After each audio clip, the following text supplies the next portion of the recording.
യെശയ്യാ പ്രവചനം 43-ാം അധ്യായം 7-ാം വാക്യം. ഭൂമിയുടെ അറ്റത്തു നിന്ന് എൻ്റെ പുത്രിമാരെയും എൻ്റെ നാമത്തിൽ വിളിച്ച് എൻ്റെ മഹത്വത്തിനായി സൃഷ്ടിച്ച് നിർമ്മിച്ചുണ്ടാക്കിയും ഇരിക്കുന്ന ഏവരെയും കൊണ്ടുവരിക എന്ന് ഞാൻ കൽപ്പിക്കും. ഇസ്രയേലിനോടുള്ള ബന്ധത്തിലുള്ള ഒരു പ്രസ്താവനയാണ് നമുക്ക് പ്രധാനമായി കാണാൻ കഴിയുന്നത്. അതിലെ ഒരു പദം എൻ്റെ മഹത്വത്തിനായി സൃഷ്ടിച്ച് നിർമ്മിച്ചുണ്ടാക്കിയ ഏവർ. ദൈവം എന്നെയും നിങ്ങളെയും ദൈവത്തിൻ്റെ മഹത്വത്തിനായി സൃഷ്ടിച്ചു നിർമ്മിച്ചു.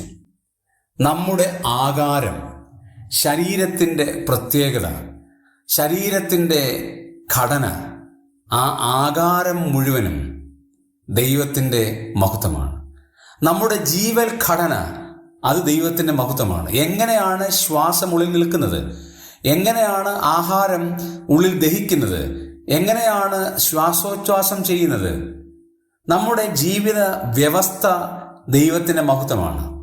നമ്മുടെ നടപ്പും ഇരിപ്പും ഓട്ടവും നമ്മുടെ ജീവിതത്തിൻ്റെ വ്യത്യസ്തമായ ജീവിത വ്യവസ്ഥ തന്നെ അത് ദൈവത്തിൻ്റെ മഹത്വം കാണിക്കുന്ന ഒരു കാര്യമാണ്. നമ്മുടെ ഭാവിയോ അതും ദൈവത്തിൻ്റെ മഹത്വമാണ്. നാളെ എന്ത് നടക്കുമെന്ന് നമുക്കറിയില്ല, ആർക്കെന്ത് സംഭവിക്കുമെന്ന് ആർക്കും അറിയില്ല. പക്ഷെ നാളെ എന്ത് നടക്കുമെന്ന് അറിയാതെ പോകുമ്പോൾ നാളെ എന്ത് നടക്കുമെന്ന് അറിയുന്ന ഒരു ഇതിൻ്റെ കരുതലുണ്ടെങ്കിൽ അതാണ് ഏറ്റവും വലിയ മഹത്വം. അതുകൊണ്ട് ദൈവം നമ്മെ സൃഷ്ടിച്ചത് ദൈവത്തിൻ്റെ മഹത്വത്തിന് വേണ്ടിയാണ്.